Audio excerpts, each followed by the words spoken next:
নামাজে অমনোযোগী তৈরি হয় তারা ভিডিওটি শেষ পর্যন্ত দেখার অনুরোধ রইল। হযরত আলী রাদিয়াল্লাহু তাআলা আনহুর কাছে একজন ব্যক্তি এসেছে। তখন লোকটা বলল, হুজুর, আমার নামাজে মন বসে না। নামাজে দাঁড়ালে আমার দুনিয়াবি নানা চিন্তা আসে। হুজুর, আমার এই নামাজ কি আল্লাহ তাআলা কবুল করবেন? তখন হযরত আলী রাদিয়াল্লাহু তাআলা আনহা বলেছেন, না, তোমার নামাজ কবুল হবে না। তখন লোকটা মনে অনেক কষ্ট নিয়ে চলে যাচ্ছেন। এমন সময় রাসূল সাল্লাল্লাহু আলাইহি ওয়াসাল্লাম এসে হযরত আলী রাদিয়াল্লাহু তাআলা আনহুকে জিজ্ঞাসা করলেন, ইয়া আলী, আপনার কাছে লোকটা কেন এসেছিল? এসে দেখি মন খারাপ করে চলে গেল। কেন, কি হয়েছে আমাকে বলুন। তখন আলী রাদিয়াল্লাহু তাআলা আনহু বলেন, তিনি আমার কাছে জানতে এসেছেন যে নামাজে দুনিয়াবি চিন্তা আসলে নামাজ হবে কিনা।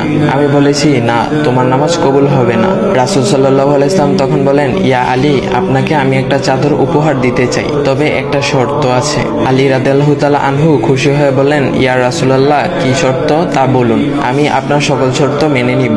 বুঝতেই তো পারছেন রাসূল সাল্লাল্লাহু আলাইহি ওয়াসাল্লামের চাদর বলে কথা। তখন রাসূল সাল্লাল্লাহু আলাইহি ওয়াসাল্লাম বললেন, ইয়া আলী, আপনি যদি এই মুহূর্তে 2 রাকাত নামাজ একনিষ্ঠভাবে পড়তে পারেন দুনিয়াবি সকল চিন্তা দূর করে, তাহলে আমি আপনাকে সেই চাদরটি উপহার দেব। আলী রাদিয়াল্লাহু তাআলা আনহু বলেন, এটা তো সাধারণ ব্যাপার। আলী রাদিয়াল্লাহু তাআলা আনহু তখন নামাজে দাঁড়িয়ে গেলেন আর তিনি নামাজ পড়তে শুরু করলেন। এমন সময় তার মনের মধ্যে শুধু ভাবনা চিন্তা আসতে শুরু করলো, আচ্ছা, আমাকে যে রাসূল সাল্লাল্লাহু আলাইহি ওয়াসাল্লাম যে চাদরটা দিবেন সেটা কি ফাতিমার চাদর নাকি রাসূল সাল্লাল্লাহু আলাইহি ওয়াসাল্লামের? আচ্ছা, চাদরখানা দেখতে কেমন হবে? এই বিভিন্ন বিষয় নিয়ে ভাবতে লাগলেন। তিনি ভুলেই গেছেন যে দুনিয়াবি চিন্তা নামাজে আনতে রাসূল সাল্লাল্লাহু আলাইহি ওয়াসাল্লাম নিষেধ করেছেন। এর মধ্যে আলী রাদিয়াল্লাহু তাআলা আনহুর নামাজ পড়া শেষ। আলী রাদিয়াল্লাহু তাআলা নামাজ শেষ করে রাসূল সাল্লাল্লাহু আলাইহি ওয়াসাল্লামকে বলতেছেন, ইয়া রাসূলুল্লাহ, আমি আপনার শর্ত মেনেছি, এখন আমাকে চাদরখানা উপহার দেন। রাসূল সাল্লাল্লাহু আলাইহি ওয়াসাল্লাম বলেন, ইয়া আলী, আপনি কি একনিষ্ঠভাবে দুনিয়াবি চিন্তামুক্ত ছাড়া 2 রাকাত নামাজ পড়েছেন? তখন আলী রাদিয়াল্লাহু তাআলা আনহা মুচকি হেসে বললেন, না ইয়া রাসূলুল্লাহ, আমি আপনার চাদর নিয়ে অনেক কিছুই ভেবেছি। তখন রাসূল সাল্লাল্লাহু আলাইহি ওয়াসাল্লাম বলেন, ইয়া আলী, নামাজ তোমারও হয়েছে, আর তুমি যাকে নামাজ হবে না বলে ফতোয়া দিয়েছো তার নামাজও আল্লাহ তাআলা কবুল করে নিয়েছেন।